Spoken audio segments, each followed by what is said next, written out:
يوم اللي يندق بابك هيك وتفتح الباب تشوف واحد لابس عمامة خضراء ويتبسم بوجهك ويقول لك عرفتني؟ تقول له ريحتك حلوة وعيونك بس ذكرني. يقول لك صار لك 20 سنة تشتغل على مودي وتقرأ دعاء العهد ودعاء الندبة والزيارة الناحية وكل يوم بالليل تخلي راسك على المخدة وتبكي علي. أنا حبيبك أبو صالح. بهاي اللحظة إذا يفدوا دموعك شعرت لعله عشت الموقف. تصوروا سادة الكرام بهاي اللحظة يقول لك انطيني موبايلك أرد أشوف شنو الموجود على الموبايل. ديروا بالكم.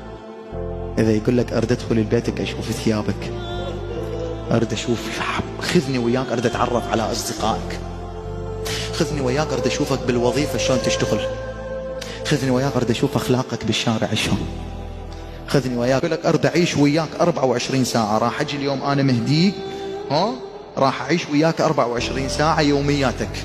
اليوم يومياتك راح أعيش وياك من 6 الصبح لثاني يوم 6 الصبح.